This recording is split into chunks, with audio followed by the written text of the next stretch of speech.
जय चंद्रघंटा माता। जय माता दी। पिंडज प्रवरारुड़ा चंडकोपास्त्र कैर्योता प्रसादम तनुते मह्यम चंद्रघंटेति विश्रुता।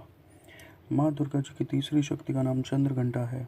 नवरात्रि उपासना में तीसरे दिन इन्हीं के विग्रह का पूजन आराधन किया जाता है। इनका यह स्वरूप परम शांतिदायक और कल्याणकारी है। इनके मस्तक में घंटे के आकार का अर्धचंद्र है। इसी कारण से इन्हें चंद्रघंटा देवी कहा जाता है। इनके शरीर का रंग स्वर्ण के समान चमकीला है। इनके 10 हाथ हैं। इनके 10 हाथों में खड्ग आदि शस्त्र तथा बाण आदि अस्त्र विभूषित हैं। इनका वाहन सिंह है। इनकी मुद्रा युद्ध के लिए उद्यत रहने की होती है।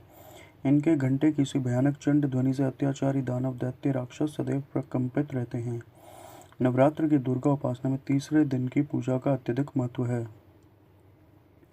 इस दिन साधक का मन मणिपूर्ण चक्र में प्रविष्ट होता है। माँ चंद्रघंटा की कृपा से उसे अलौकिक वस्तुओं के दर्शन होते हैं, दिव्य सुगंधियों का अनुभव होता है तथा विविध प्रकार की दिव्य ध्वनियाँ सुनाई देती हैं। ये क्षण साधक के लिए अत्यंत सावधान रहने के होते हैं।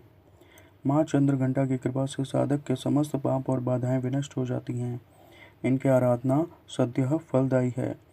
इनकी मुद्रा सदैव युद्ध के लिए अभिमुख रहने की होती है, अतः भक्तों के कष्ट का निवारण ये अत्यंत शीघ्र कर देती हैं।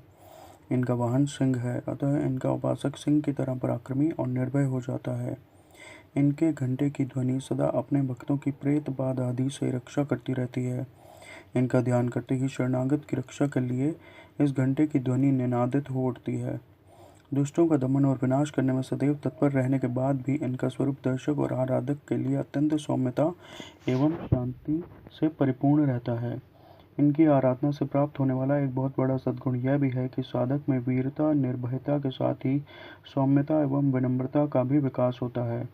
उसके मुख, नेत्र तथा संपूर्ण काया में कांति गुण की वृद्धि होती है।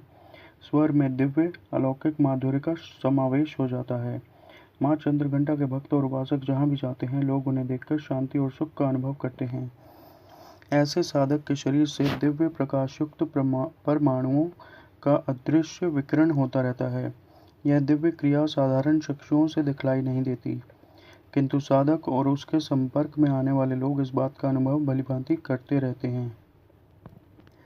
हमें चाहिए कि अपने मन, वचन, कर्म एवं काया को विहित विधि विधान के अनुसार पूर्णतः परिशुद्ध एवं पवित्र करके माँ चंद्रघंटा के शरणागत होकर उनकी उपासना आराधना में तत्पर हों।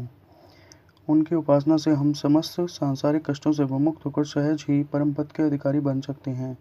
हमें निरंतर उनके पवित्र विग्रह को ध्यान में रखते हुए साधना की ओर अग्रसर होने का प्रयत्न करना चाहिए। उनका ध्यान हमारे इहलोक और परलोक दोनों के लिए परम कल्याणकारी और सद्गति देने वाला है। बोलिए चंद्रघंटा माता की जय। जय माता दी।